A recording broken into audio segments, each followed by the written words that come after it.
biko n'ikeji nke arọ a otu enyi m nwoke mma omenala onye Ajanze nke dị na Nimo ọwụ onye DJ nke a na-akpọ DJ. O were obiọma ya nye m spika ya mewere ramfọl anwụọla nna gbaba ya fuel mgba fuel ewelitetuwala akpata ọdụghị pressure ka ugbo adịgodo ha ma gbaba ya fuel gaa rent ya amp ma spika na ihe niile dọbala moto vụrụ otu oke enyi m ọ nọ mba eko ugbu a anyị agawa IKEJI anyị apụta na ama nke mbụ eme mmanwụ anyị alaba ọ dị gịrịgịrịgịrị masị na ya abịaghị mgbamgbala mbịa kpọsị ihe ebe ugbu a ka mmegoro observe otu ihe a dị ha sị o nwere ebe ọzọ na-aga ịgba ya maka ọ na-eme ọkụkọ ọrụ ebere ọma gị ya were ụtụ guzogodo ma observe ụmụ anụmanụ ị na-ahụcha ile ha anya na-ele ndụ ha gụwa mmadụ gara amụta ihe n'aka ha. Ndị Igbo sigala nkụ ahụhụ kpatara n'ọkọchị ka ọ na-eme udu mmiri dowa ya bakwala ọnụ ahụ otu Chukwu si kee ya zee mmiri maka mmiri na-egbu ha gwogwo karịa mmadụ sefụla azụ ha ụkwụ. Ụbọchị ọbụla mmiri zoro ndị pụrụ anya ụda na-eji ka alata nne nọkwala amụ ị ga-eji ihe ndị a na-amụ ihe na-etiri gị nwa mmadụ nwere ha ya nọleji mbụgbuchi nta onye na-anọchi anya Chukwu n'ụwa. Anyị na-akọ akụkọ ndị ọcha too much ma eruta gawa ebe ha na-eligide ehi na ama nkwachị. Apụtara m onye pụta ya okopụta akpa ewepụta ụfọdụ na ya masị Chineke mee na ọ dịghị ihe ndị ọcha were ofe mana elekwe onye kosa lekwe nwa periko meme sochie ya egwu jiri aga ahịa ọgwụ akarịala mụnwa na ụmụ nwere ebe m si bịa ụbọchị amụrụ dikela mba ka a mụrụ ibe ya n'ebe ọzọ mee okwere nke nna m gwara m ta ikwela akpada akwa anyị mesokwere ọgwụ akarịala. Onye eze mụrụ ya so n'otu ya bịa sị m na mụlụ ekwela abịaghị gara ịma aka ọgwụ m si ya relasịala ya ife dị mma asị eji emetụle m ọnụ abụ m ihe niile na ibu na ọ gbaala atọ na obi kwubana ọ ga-adịrị gala ma ọ nwere ihe atịga. Ndị Igbo agara ịlọtawa agala m Ladikpọ mapụtara Ladikpọ ma bịalee otu onye kekọrọ m na mgbe ndị Igbo na-aga Lagos ndị nna anya ha na ha na-aga ya sị big man ka ha riri ụwa lata ụfọdụ iwu skuul a na-emeche obodo atụkọtara otu onye ego dupu ya skuulu mgbe Igbo dị na mmanụ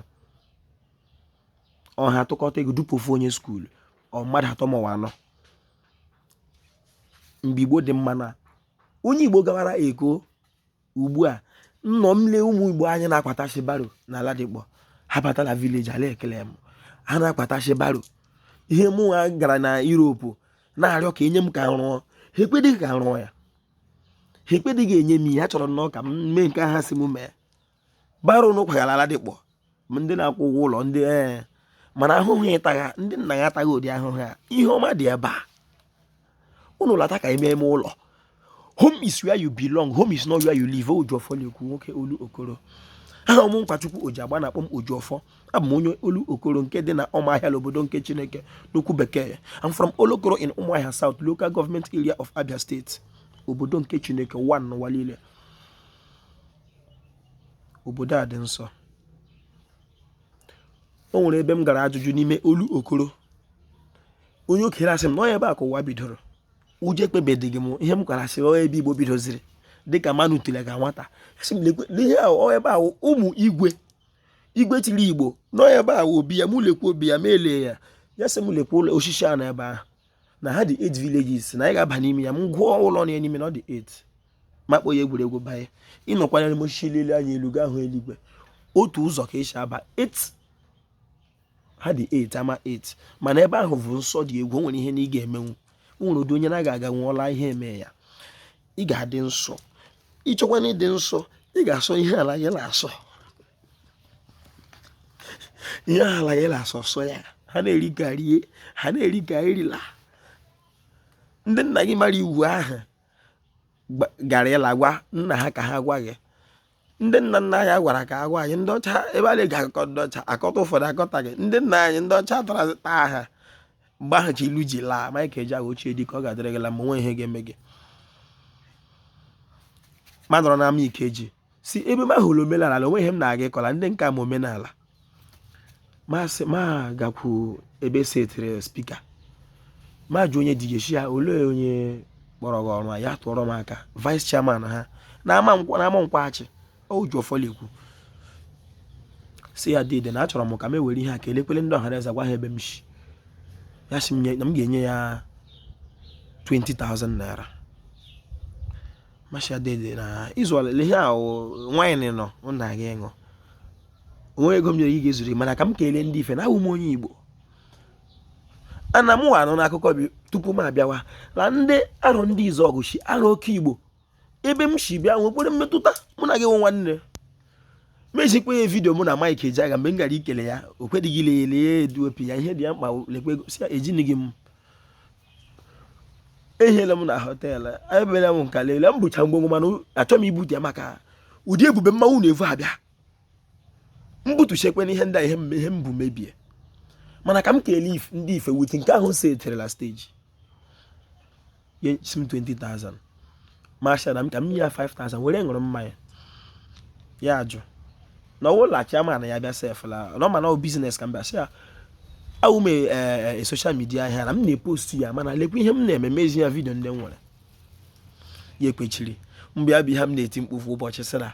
ị ga-abụghị ihe niile ndụkụba ndụkọ akụ ndụ bụ isi ndị nna anyị gụchara ya na aha anyị ka ọ hapụla onye mụ ya gụọ nwa ya anyị agụwa John Peter Matthew nke iji onye Igbo nwa na-ere fon oreche fon ya aha gịnị ya sị m aha ya wụ Johnson Paul majọ yikwa na onye ebe mụ na onye Igbo Johnson Paul onye Igbo cha Igbo ka anyị lataba anyị agala ịlọtachi biko ọ bụghị isi eko na-aga ịbata maka onwe otu ebe a na-aga ịdị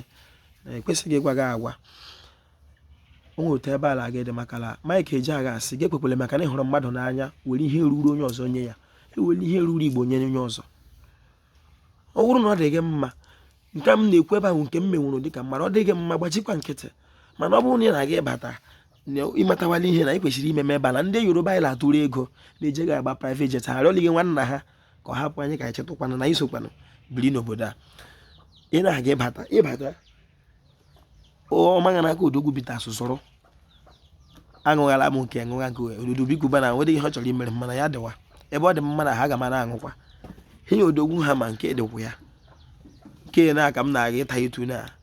ịghọtala asa eji anyị na-aṅụ gị imesekwa ya ala maka nchi tama nchata ka ọ na-ewe nchiwe ka ụfọdụ ndị mmụọ nke obikuba na ṅụwachi ihe otu ichila arị ya ahụrụ m odogwu n'elu ya ama m n'aka gị dị ya odogwu male maka ndị Malaysia ga-adakwa ebe Disemba ebe lere ụmụnna ga-ataghịkwa kele ala Igbo ọ ga-adịrị Igbo na mma Ojuọfọ kelere mata ya sị aka ezigbo mmadụ iwe ezigbo mmadụ ị na-ekwu eziokwu wụ ndụ nwe ihe ga-eme gị ebe Mike kụchara ihe niile egwu ka dị ndụ gụwa ga-adịkwa ka anyị ka nka anyị ga-eri ụgwọ ọrụ anyị n'okwu bekee do not underestimate the powers of planting seed ọ ga-epuriri mmiri vuru ya ọ ga-asọpụta ya sọ ọ ga-adịrị Igbo na mma maazị mụnwa na onwe mma na ọdụmụdụ obere Igbo oke mmadụ ịhụrụ anyị ịhụrụ Igbo ma Igbo ahụ gịra ya ga-ahụ nwa gị hụ nwa gị hụ nwa gị mana o nwere ya chọrọ m maka ịmara na onwe ndị hụrụ gara anyị emelara gị ekpere la ụmụ igwe ebe onye oge sị m n'ụwa bidoro mụnwa na-asịkwa na ebe Igbo bidoro mana achọkwana ka onye Igbo pụtasị m n'ọwa asị ka anyị lee ya ka anyị kọwaa ọ ga-adịrị Igbo la mma Igbo